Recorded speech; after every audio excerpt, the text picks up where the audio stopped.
விடாமுயற்சி படப்பிடிப்பு நடத்துவதில் தொடர்ந்து சிக்கல் வந்து கொண்டேதான் இருக்கிறது.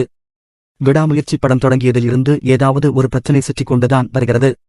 அந்த வகையில் இப்போது படப்பிடிப்பு நிற்கும் அளவுக்கு ஒரு பிரச்சனை வந்துள்ளது. நடிகை த்ரிஷா விடாமுயற்சி படத்துக்கு கொடுத்த கால்ஷீட் எப்போதோ முடிந்துவிட்டது என்கின்றனர். அதனால் த்ரிஷா இப்போது விடாமுயற்சி படப்பிடிப்புக்கு வருவதற்கு மறுக்கிறாராம். பொன்னியின் செல்வன் படத்திற்கு பிறகு த்ரிஷாவுக்கு தமிழில் மார்க்கெட் உயர்ந்துள்ளது. அதிலும் குறிப்பாக விஜயுடன் லியோ படத்தில் நடித்த பிறகு த்ரிஷா தமிழில் எக்கச்சக்க படங்களில் கமிட் ஆகியிருக்கிறார். அவர் தற்போது செர்பியாவில் கமல்ஹாசன் நடித்து வரும் தக்லைஃப் படத்தின் ஷூட்டிங்கில் பங்கேற்றுள்ளார். ஆகையால் தன் லைஃப் ஷூட்டிங்கை முடித்துவிட்டுத்தான் விடாமுயற்சி படப்பிடிப்புக்கு த்ரிஷா வர வாய்ப்பு இருக்கிறது. இதனால் விடாமுயற்சி படக்குழு த்ரிஷா இல்லாத காட்சிகளை தற்போது படமாக்கலாம் என்ற முடிவுக்கு வந்துள்ளனராம்.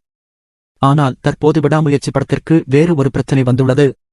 அதாவது லைக்கா நிறுவனம் தயாரித்த லால் சலாம் படம் எதிர்பார்த்த அளவிற்கு வசூல் அளவில் லாபம் எடுக்காததால் இப்போது விடாமுயற்சி படப்பிடிப்பை தொடர லைக்கா கைவசம் பணம் தட்டுப்பாடு ஏற்பட்டுள்ளதாக கூறப்படுகிறது. லைக்கா நிறுவனம் விடாமுயற்சி படத்திற்காக ஏற்கனவே நிறைய செலவு செய்துவிட்ட நிலையில் லைக்கா நிறுவனம் இறுதிக்கட்ட படப்பிடிப்பை சென்னையில் செட் போட்டு படத்தை உருவாக்க சொன்னதாகவும், ஆனால் அதர்பைஜானில் படமாக்கினால்தான் அந்த அவுட்புட் கிடைக்கும் என மகிழ் திருமேனி ஒரே முடிவில் இருப்பதாகவும் கூறப்படுகிறது. இதனால் அவர் தொடர்ந்து கூடுதல் பட்ஜெட்டுக்காக லைக்கா நிறுவனத்திடம் பேச்சுவார்த்தை நடத்தி வருகிறார் என்கின்றனர்.